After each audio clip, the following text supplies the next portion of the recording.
How is everyone?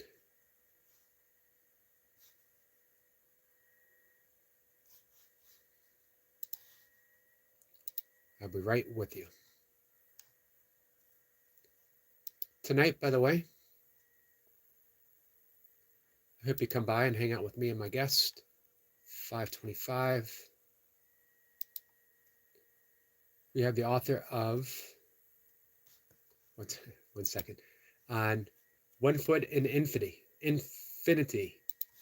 Man, I hope I can get that right by the time she comes up. Nanette Terhart. I had the opportunity to chat with her pre-game conversation just to get to know each other a little bit yesterday. And she is full of energy, full of love. And she's going to talk about her book. She's going to share a bit of her story. Putting on my shoes. And then next week, I got some awesome guests. Early on,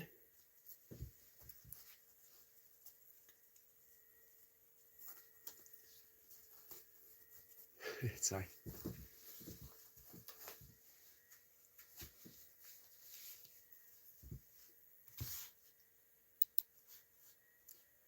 Just give me a second. Early on, Tuesday, we'll have, Monday, of course, we're going to have Miss Flipper.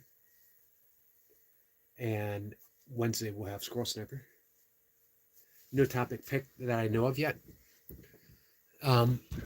Sometime this weekend, I think our friend Adam's going to come up. We're going to have a conversation. Always enjoy my conversations with Adam.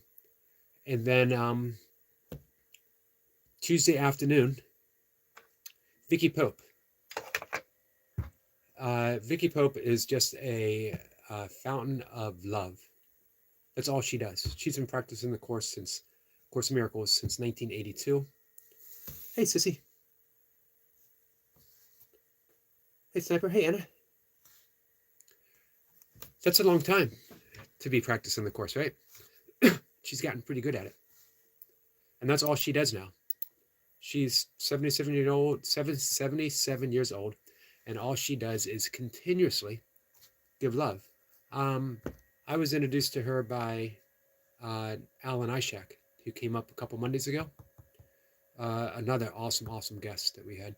And since I met Vicky, she's treated me like a long-lost friend, and perhaps we were. It just has offered to help me so much. She's friends with James Twyman. She's friends with everyone. Anyone who's been in the Course for a while, she is friends with, and everyone loves her. So she has introduced me to some other guests that might be coming up. Friday, I'm really looking forward to next Friday. And Corinne, I can never pronounce the last name, Zupko. Zup. It has a U in it. Zuko would have an O. Help me remember that, guys. Zupko. And she has a lot we can talk about. The anxiety through the perspective of A Course in Miracles, Course in Miracles itself, but I think everyone's really excited to be talking about the clairs. How being aware of the particular clair that we are most affiliated with can help us hear the guidance of she calls the Holy Spirit the inner therapist. We can call it our inner guide. We can call it the Holy Spirit, the voice of the Tao, the voice of the Buddha consciousness, Christ consciousness, whatever works for you. I do like that inner therapist. But the inner therapist, the guide, the Holy Spirit, will often talk to us through the means of whichever clair we best relate to. Clairaudience, clairvoyance. Name some other clairs. All right, let me dive into the conversation, guys.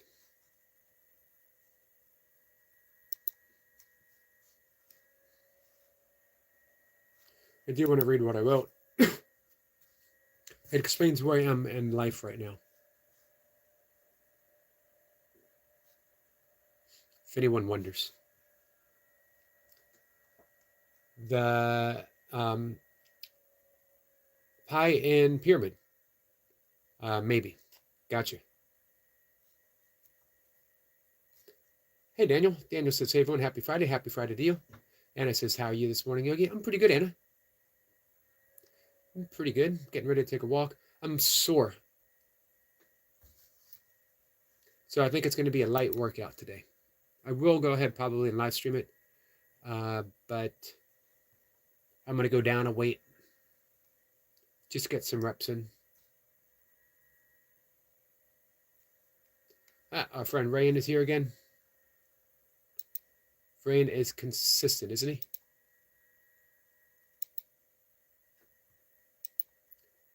I tell you what, it probably won't happen anytime soon, Rayan. I apologize for that.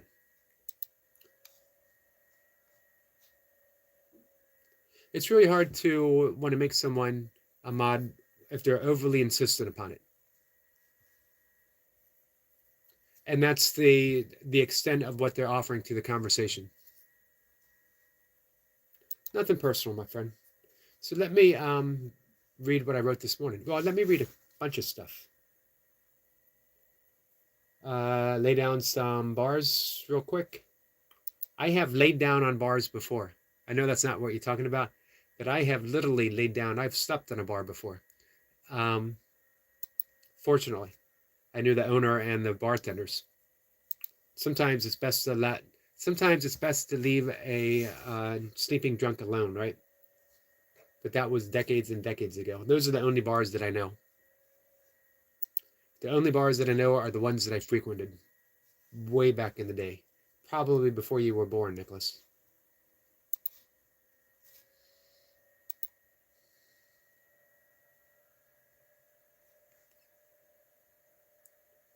Give me a second.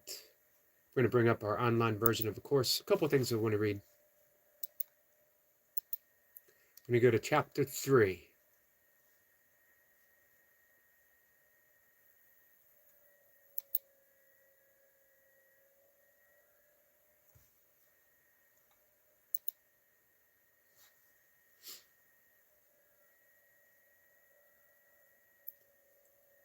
Cypher says he picked up a... Hey, thank you, Kat. We got 100 joules. I like those jewels. They're so pretty when they pop up. Picked up a copy of the Temple Shakespeare Coriolanus.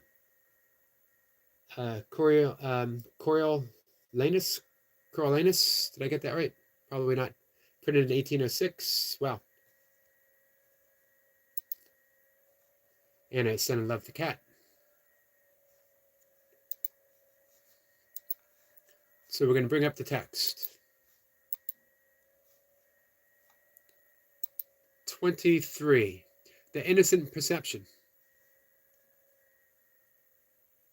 We're going to go to section 3, perception versus knowledge. We often think that we know, by the way. We often think that we're privy to knowledge that no one else knows. We're into some secret knowledge. We've tapped into something. And yet, it is still perception. And perception is never the thing itself. Perception, much like the I am, precedes, or knowledge precedes perception.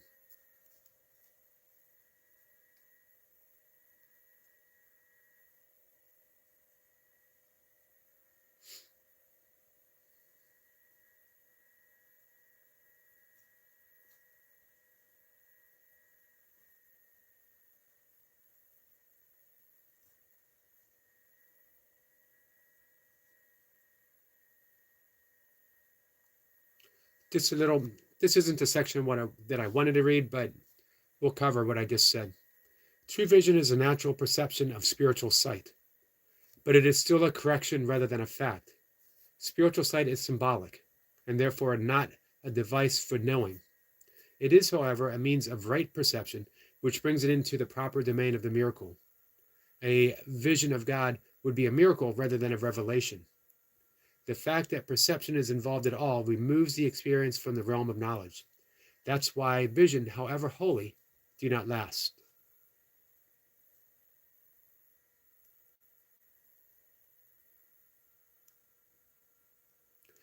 The Bible tells you to know yourself or to be certain. Certainty is always of God. When you love someone, you perceive him as he is, and this makes it possible for you to know him. Until you first perceive him as he is, you cannot know him. While you ask questions about him, you are clearly implying that you do not know God. Certainty does not require action. When you say you are acting on the basis of knowledge, you are really confusing knowledge with perception. Knowledge provides the strength for creative thinking, but not for right doing. Perception, miracles, and doing are closely related. Knowledge is a result of revelation and induces only thought. Even in its most spiritualized form, perception involves the body. Knowledge comes from the altar within and is timeless because it is certain. To perceive the truth is not the same as to know it. So this is the section I really wanted to read, though, and then I'm going to read what I wrote, which is actually totally unrelated to this. This is what I want my channel to be. This is what I want to, the best that I'm able to demonstrate.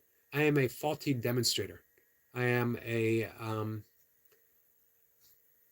so-so teacher, but I am a very sincere student. If you attack error in another, you will hurt yourself. You cannot know your brother when you attack him. Attack is always made upon a stranger. You are making him a stranger by perceiving him, and so you cannot know him. It is because you have made him a stranger that you are afraid of him. Perceive him correctly so that you can know him. There are no strangers in God's creation. To create as he created you can create only what you know and therefore accept as yours. God knows his children with perfect certainty. He created them by knowing them. He recognizes them perfectly. When they do not recognize each other, they do not recognize him. If you wonder why you don't know God, it's because you don't know each other, because you don't know yourself. You are literally meeting yourself in the form of every single person that comes into your presence. To meet yourself means to meet God. So every perceived stranger is an opportunity to know yourself and to know God. And yet we squander that opportunity with fearful thoughts. They are a stranger. We don't know them. They are different. They do things differently. They act funny. They might be a troll. They might be this. They might be that. They might attack me. We miss the opportunity. Now, that doesn't mean that some people won't seemingly attack you. So it doesn't mean that you can't set boundaries and say, I'm going to attempt to know you from a little bit of distance. But we need to open up. We need to embrace. We need to correctly perceive there are no strangers. Are no strangers. There are no strangers in God's creation. To see a stranger is to attempt to remove ourselves out of God's creation. Not that other person. It might seem like we're removing them. What we do is we remove ourselves. And honestly, that's a bit of a tragedy. We can't actually do it. We can never be removed, but we can spend a lifetime feeling like we were removed. Hey, Fred. Fred, how are you, my friend?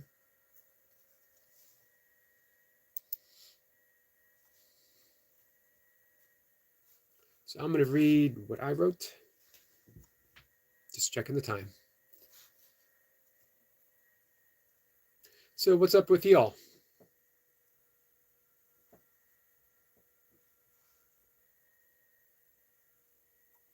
Anna, how are you?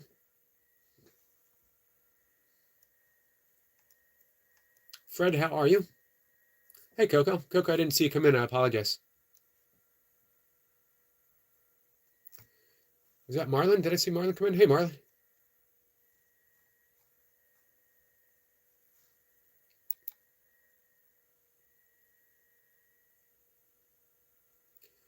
If we have time, Sissy has a headache. I'm sorry to hear that. I had a headache all yesterday. Coco says, how are you, Yogi? I'm okay. Let me read what I wrote. Speaking of how I am,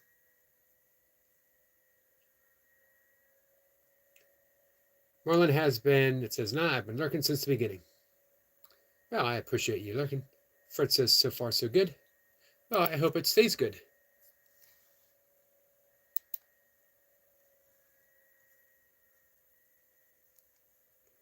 All right, I wrote about fear and creativity. And indirectly, YouTube, my YouTube channel.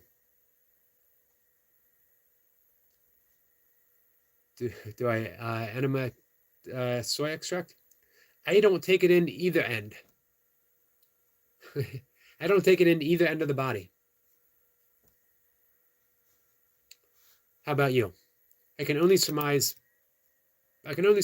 probably, as you know what it is. Anna says, I feel like avoiding human beings. I feel like hibernating, Yogi. Honor that, Anna. Don't put yourself in a position where you feel like you need to put yourself out there if right now everything is telling you to metaphorically spend a day with the covers over your head. Sometimes we need to. Sometimes we just need to be quiet, be reflective, and nurture ourselves. If you feel like hibernating, and if you're able to, spend the day hibernating. Tomorrow, you might wake up and say, you know what? Today I need to step out. Today I need to extend love to everyone I come in contact with. But let that come when it comes. Today, honor how you feel. Roland says, well, it is winter, Anna. It made you take things easy and don't shut yourself off completely.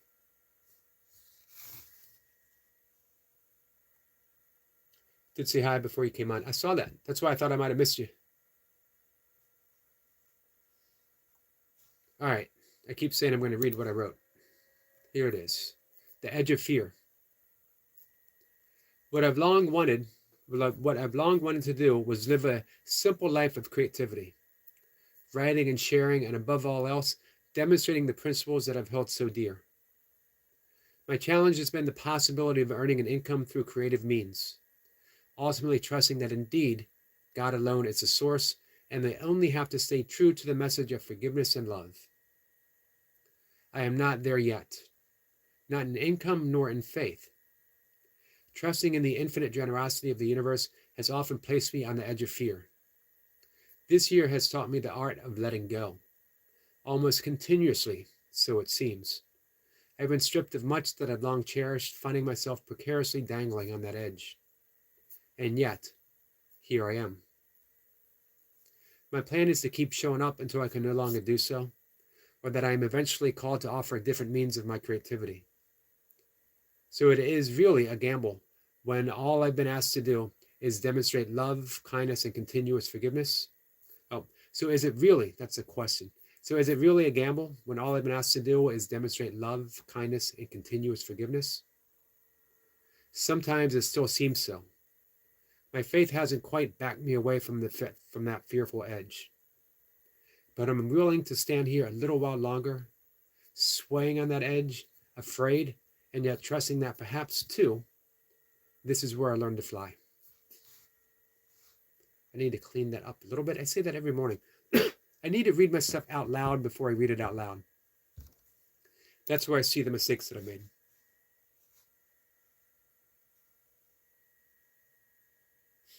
Anna says, thank you so much, Yogi and Dundee.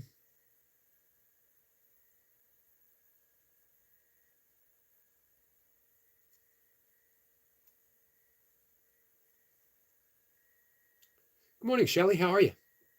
Shelley says, I'm up and ready for the day. What's the day going to bring? Shelley says, God first always, as I stand right behind him. Yes. Hey, Jamie, what's up? Anna says, have to go out and do things this afternoon again, dealing with some people for administrative stuff. So, Anna, you can create your own little temple of solitude. an interior temple. Remember that great line from Herman Melville's Moby Dick? Creating or recognizing our insula Tahiti, that Isle of Peace. I absolutely love that. So you can create your own Isle of Peace. You can create a temple of not isolation, but one of interior silence, of infinite love, and knowing that here you're untouchable. So this is what Jesus meant to be in the world, but not of the world. Let's see. Shelley says, I have 3 constellations for 3 families with interior silence and infinite love. Anna says, create a temple of interior silence and infinite love. Yes. 3 families with children with special needs.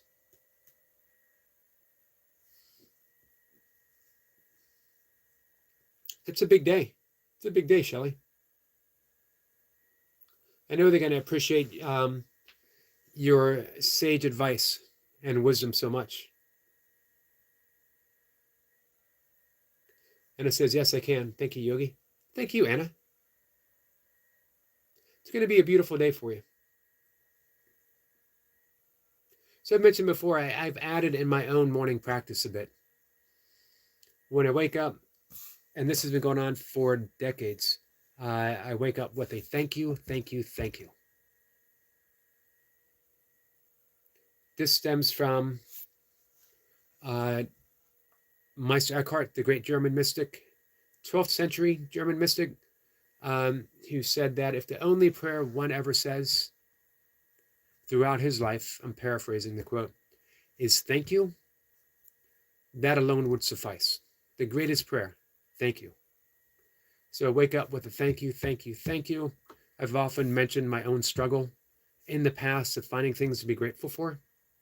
It was a practice, and a practice that I forgot a lot of mornings, but I kept coming back to it until I'd wake up, and then I'd start thinking about things to be grateful for. Well, I might not feel particularly grateful right now, but hey, at least I have a job, or at least I have this or I have that. I would look for things, and I would always find things. You can always find one thing to be grateful for. But then that practice started to transform not my outer circumstances, but my own inner circumstances. I woke up grateful just to be alive. I woke up grateful just to wake up. The fact that I could wake up. The fact that I had everything right now in that moment to wake me up. Universe was predisposed for my waking up. I had ample air in which to draw from. I had the coming daylight, depending on what time I woke up. Everything I needed was in place. Everything I needed to bring in everything I might need was in place. So that practice of saying thank you paid off in just a grateful state of life.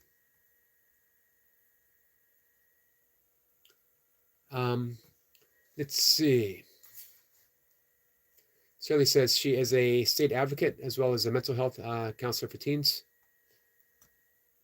A beautiful vocation. I like that word, vocation. Semper says, I think wanting to be a stuntman from my earliest memory set me on my own path about my willingness to face the unknown, as well as the perception of fear.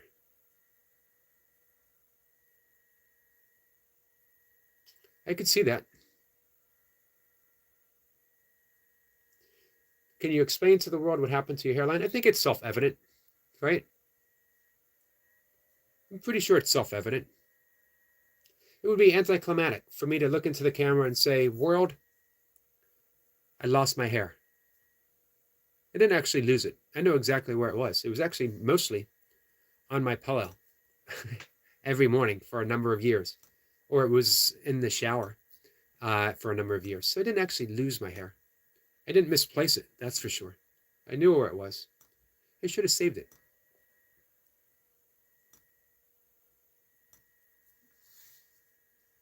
I should have saved it, and I could have brought it out in a box And when someone comes in for the infinite time and says, so what happened to your hair? I can say, it's right here. I got it. I can send you some if you're really that curious. Anna says, yes, I'm so grateful, thankful, and blessed in my life, Yogi. And that doesn't mean that sometimes we still don't struggle to be grateful for all the gifts that we have. Sometimes we overlook it. Sometimes we purposely overlook it. That would imply, let's see, was it alopecia?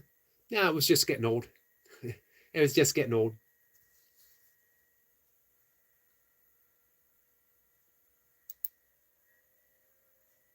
You know, it had a good run.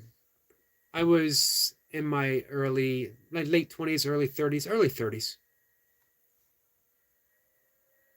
To get by with a good amount of hair for that long, that's not bad. Marla says, new currency unlocked, Yogi hair.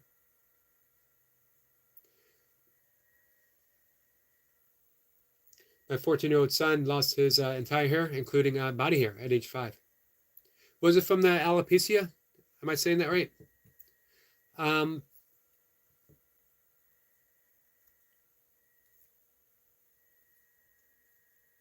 That can be, it's a difficult condition to live with.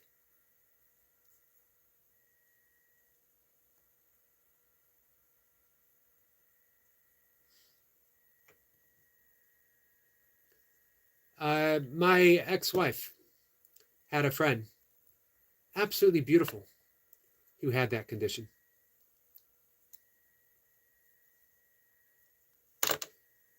But it's difficult.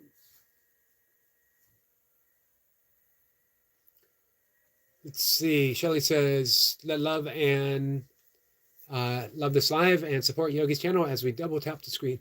Thank you, my friend.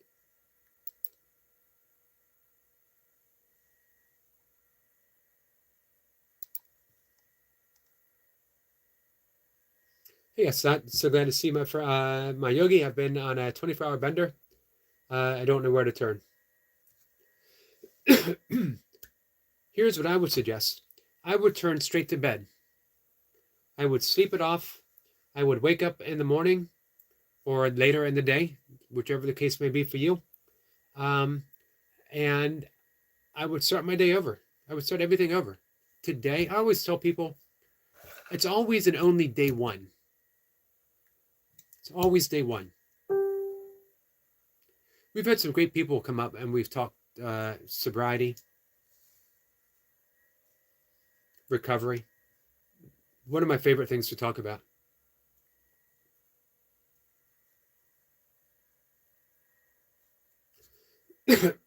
So shrug it off, our friend Estat. Marlon says, well, you still got body hair, Yogi, so you'll be a money-making machine once it's generally accepted form of payment. You let me know who actually is going to exchange payment for that.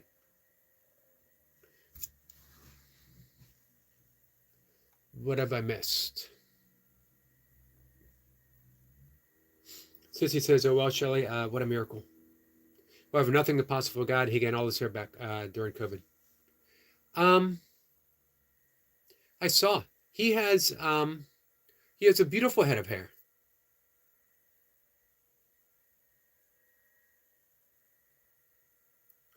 Shelley says, yes, the doctor said he couldn't get his hair back.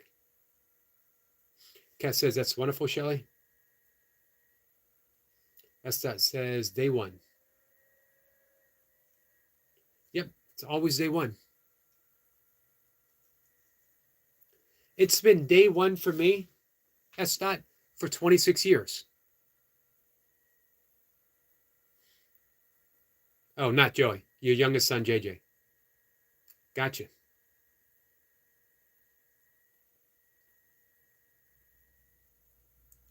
Roland says, hey, Kat, do you accept Yogi hair as payment for eggs?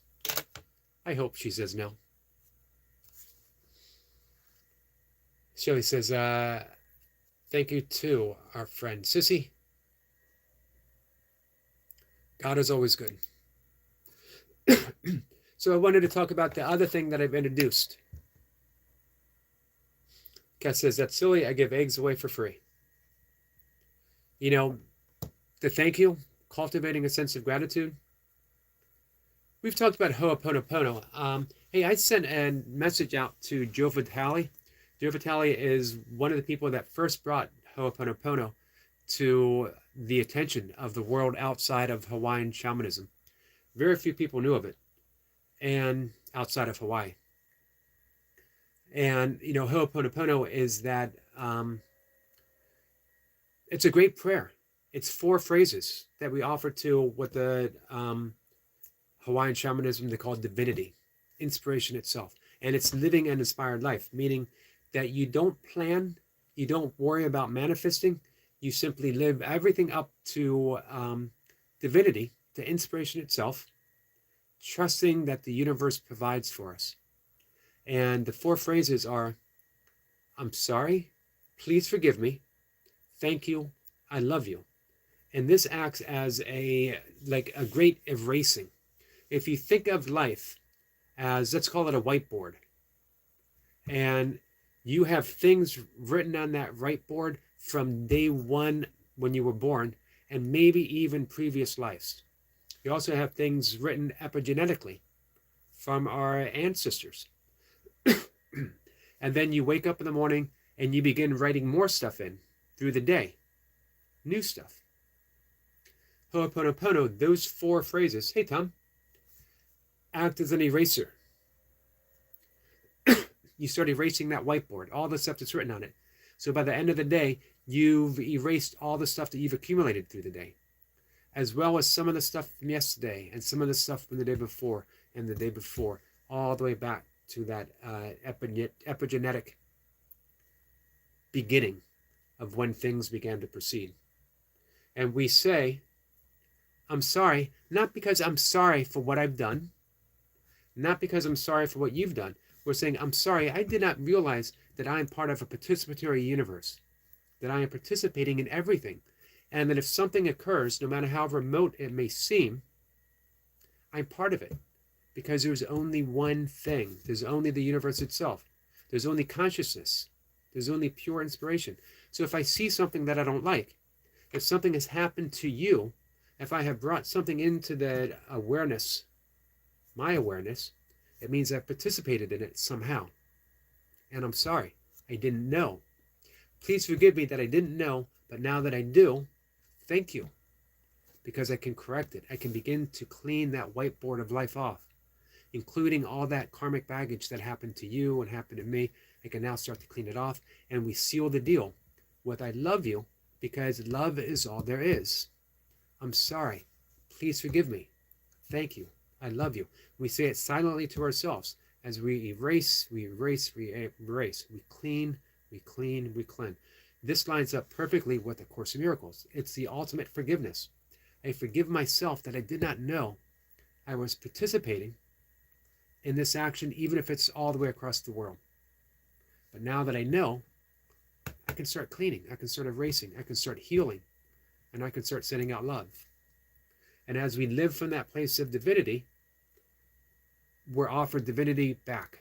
Divinity, inspiration, returns to us. Beautiful, beautiful practice. I first discovered Ho'oponopono about 2007. I've done several courses. I actually got a certification of EFT tapping using Ho'oponopono. Very powerful tool. It's been a while since we've done it here before. It's been a while. Hey, Long John, how are you, my friend? Let's see. Chait, did I get that right? Probably not. Let's see. Can I share his info with us? Yes, he wrote a wonderful book called Zero Limits. I hope he's going to come up. I sent him a message asking if he could come up and talk about Ho'oponopono. We will see if he responds. You put it out there, and you see what happens. S. Dot says, tapping is interesting. It is. It is.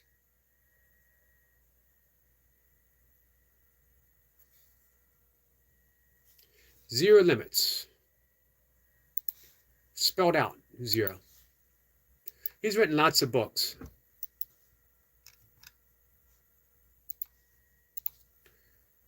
That's probably his bestseller by far. By the way, Deepak Chopra has a new book coming out sometime soon. So he wrote Zero Limits, which I love, The Secret Hawaiian System for Wealth, Health, Peace, and More. I think his second book on the subject is my favorite. I have it in the next room. At Zero, The Final Secret to Zero Limits, The Quest for Miracles Through Ho'oponopono.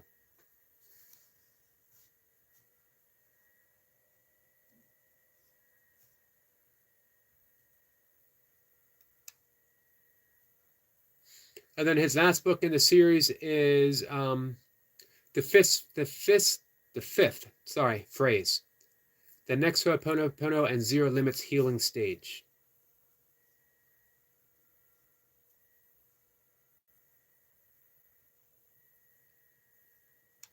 He was featured in the movie The Secret, if you guys remember that. A couple other movies.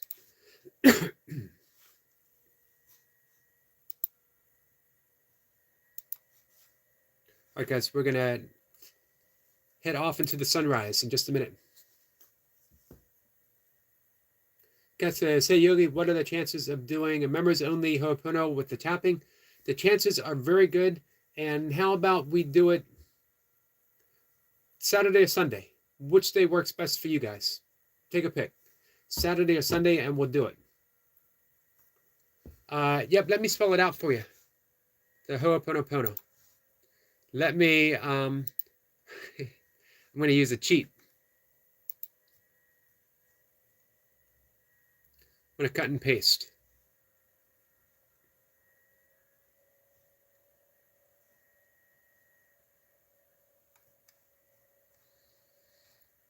Just a second.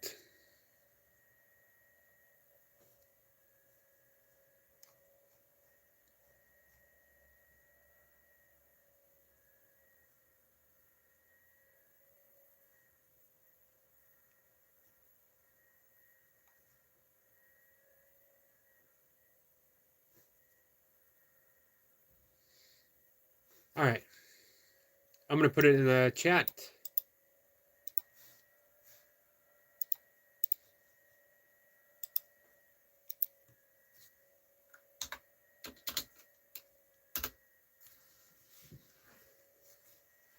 Saturday, I'm off of work. Let's do it Saturday. That's tomorrow. Let's do it tomorrow. Can you see it in the chat, Shelly? Oh, you know what? I can pin it.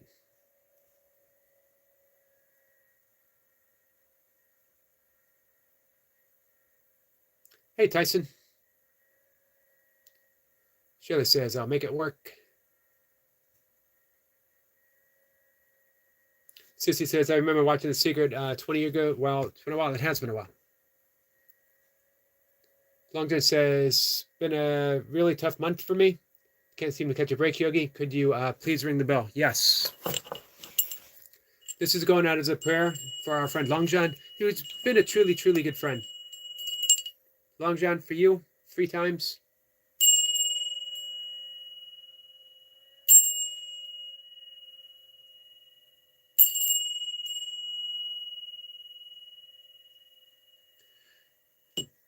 And using the example of Ho'oponopono, that cleansing, the fact that we were not aware that our friend Longjan was having a tough month, and yet, because all there is infinite, unlimited consciousness itself, it means that we are direct participant, not only in that which occurred for Longjan, but we are direct participants in his healing as well. So when we say, I'm sorry, we're saying, I'm sorry that I did not know that you were suffering. Please forgive me, because now that I know, I wish to make a change. I wish to send you love. We say thank you, because now that we know, we get to offer that prayer, and we say that I love you. So we're cleansing the effects, always coming back to cause, always coming back to cause. We're cleansing the effects, and we're saying, I'm sorry, please forgive me. Thank you. I love you. If you say it out of order, it doesn't matter at all. I'm sorry. Please forgive me. Thank you. I love you. It's a beautiful prayer. Simple says Saturday tapping sounds great. Cat and Jack. Yep, so we work with those meridian points. And we use the 4 phrases of Ho'oponopono. And as we do it, we can offer whatever it is that we need to cleanse ourselves of. Whatever it is.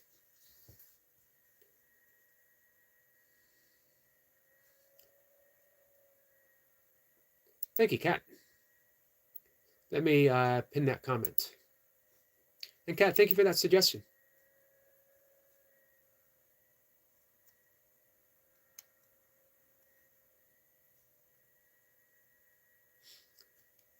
Shirley says work from home, so we can do Saturdays. It's okay with everyone. So let's say Saturday.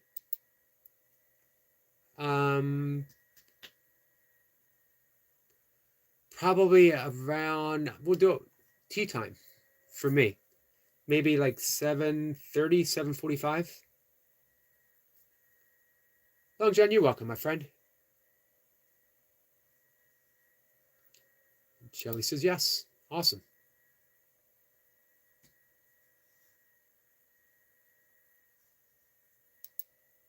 Yeah, we'll create a little healing ceremony, a little Ho'oponopono healing ceremony for all of us. Kat says sounds good. Shelley will put it in her notes.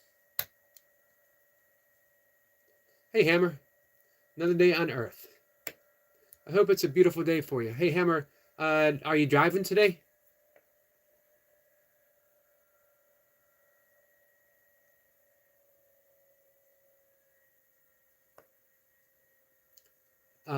Simpa says, Eric, in laying foundations, create the perfect base you build upon. Tappan brings all the irregulars to the surface.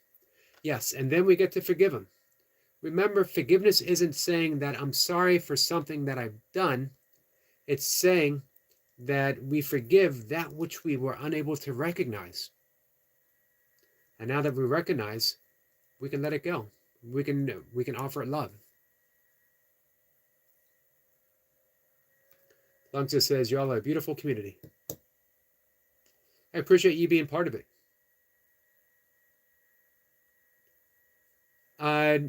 Miss Blipper offered a great definition on last Monday on forgiveness. It's simply seeing the face of Christ within another. Everyone we meet. So we're looking through all the errors, all the mistakes, all the perceived sins. That was a quotation mark, by the way. I didn't suddenly have some type of breakdown. It was a quotation mark. This is how lazy I am. I was too lazy to raise my other hand for a proper quotation mark. So it was a half-hearted, whatever. You guys know what I'm talking about. So, perceived error, perceived sins, perception. Perception isn't reality. Projections make perception. So anything that we see is our own projection that we've cast upon another, our own shadow cast upon another. Sissy knows this well in her own studies with shadow work. The way you never overcome the shadow. You simply shine light on the shadow and you realize there was nothing to overcome to begin with. Here's the great thing about the shadow. All the great stuff that we've cast upon another heroically, we look upon a sports figure, a musician, someone elevated business-wise or whatever, and we think, man, what an awesome person. I could never achieve what they have. Those are our qualities that we have refused to accept. So the shadow isn't just the darkness that we've cast out. It's also the light that we've refused to accept about ourselves. Shadow work is a deep practice of recognizing who I am and owning that which is love and forgiving that which isn't. That's the nature of forgiveness. That's how to live A Course in Miracles. So, honestly, that's what I wrote about this morning. All I wanted to do was, for me, my own practice, nothing more, of living a life based upon those sacred principles that I've loved forever. S. Dot says, please stop saying Ho'oponopono.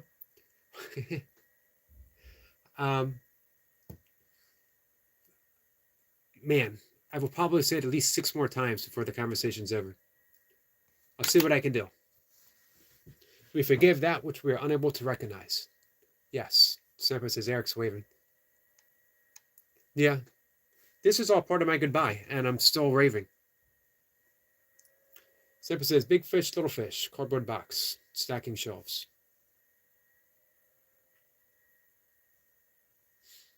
Sissy says, some of us do the same things, no worries. That's how lazy I've become. Just that half-hearted. I didn't even move my fingers, I don't think. I just went air quote. It's going to get to the point where I won't even, like, acknowledge that I'm air quoting. I'm just going to... Cat. This is Cat. Cat says, because she knows she wants me to read it. Ho'oponopono, Ho'oponopono, Ho'oponopono. S. Dot says, Cat and Jack, stop. Cat never stops. I can virtually guarantee you, Cat never stops when you ask her to stop. Cat stops when she's ready to stop. Cat says, you made a mistake. Ho'oponopono. Ho'opony pony? Hippie pony. I know. Legit laugh out loud. Hey, Mercy, my friend, how are you?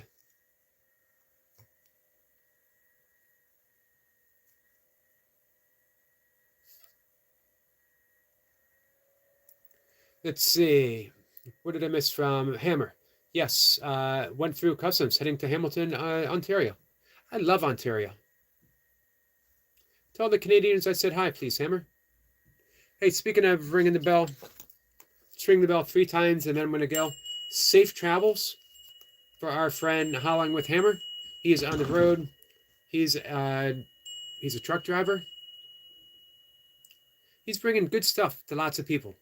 It's a wonderful job, and he loves it.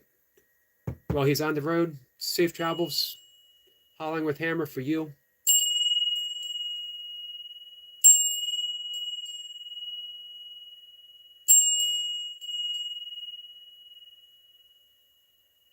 Travel with love and travel with light, my friend.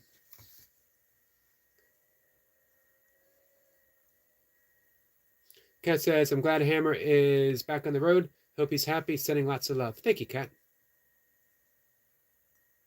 On the 3rd stroke, 1 love. Thank you, Sniper. Sniper says, glad to make you laugh.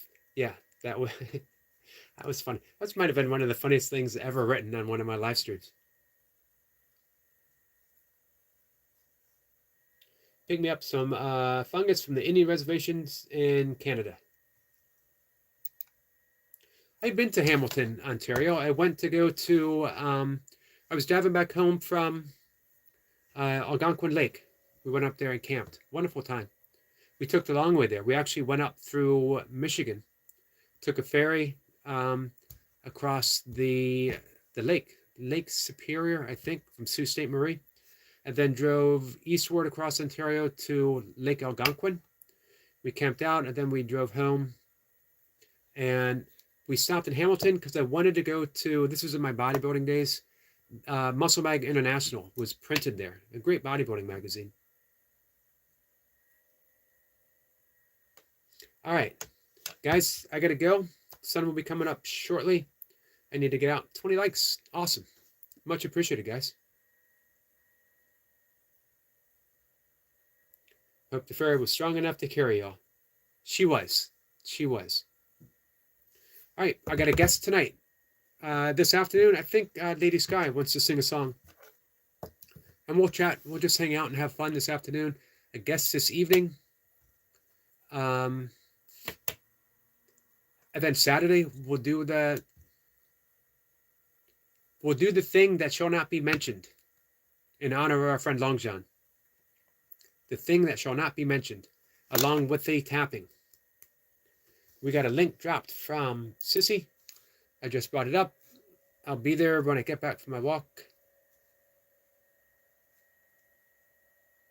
I want to set up the, hey, our friend Jesse is live, guys. If you want to head over, say, Jesse, let him know that just a Yogi sent you. Man, Jesse, right now, as 861 watching.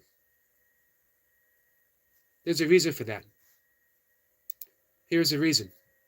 Jesse is awesome. You can let him know that I said so. Jesse is awesome. Hey, Chef Mary. Hey, Carl. Good morning, everyone. Good morning to you, my friend. Longden says, I love Michigan. That's awesome, Yogi. I love Michigan, too. I love Michigan. I love Minnesota. I almost did an outward bound trip dog sledding in Minnesota for 31 days. Instead, I went to North Carolina for outward bound.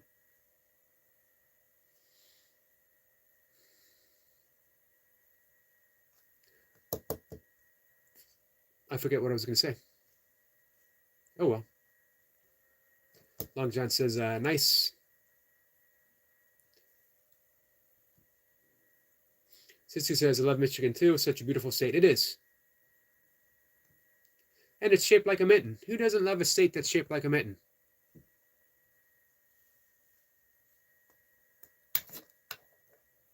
Who doesn't love mittens? The cat's laughing. And let's see, what else do we got going on here? Do I plan on traveling? No.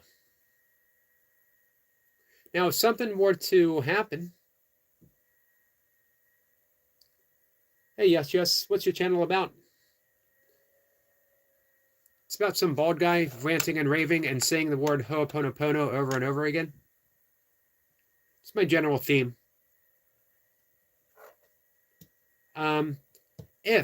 If things worked out in a truly wonderful reflection of infinite love, I would travel down for a 3-day weekend in the beautiful state of Tennessee. Carl says, I thought you were coming to Ireland, Yogi. It would be a fun trip.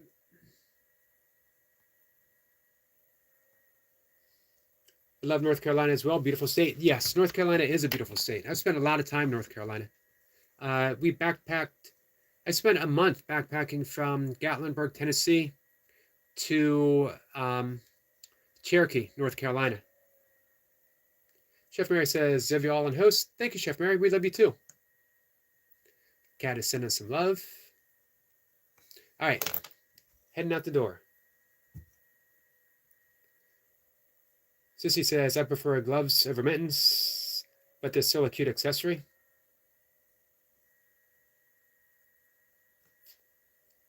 Mittens keep you warmer. For me, getting out in the cold weather to walk or to go for a run, I will put on liners. The coldest race I ever did, it got negative 14 degrees. So liners, then gloves over the liners, and then mittens over the gloves. And make sure that it is windproof gloves.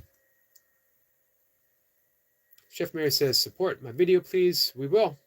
I was there for you yesterday, too. Longner says, kittens lost their mittens. Well, they get what they deserve. Hold on to your mittens.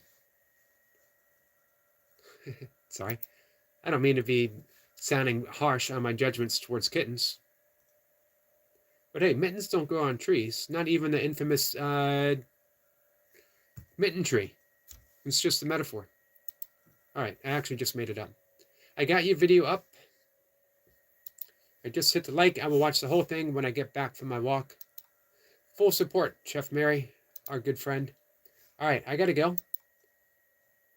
I got to take the garbage out and then take my walk. I'll be honest with you, I might skip taking the garbage out.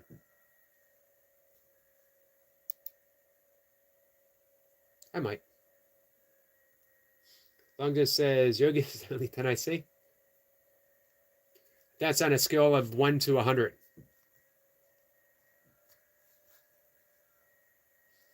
Chef says, thanks, my love host. You're welcome, Chef Mary. Like I said, full support to you, my friend. All right. Love you guys. I will see you.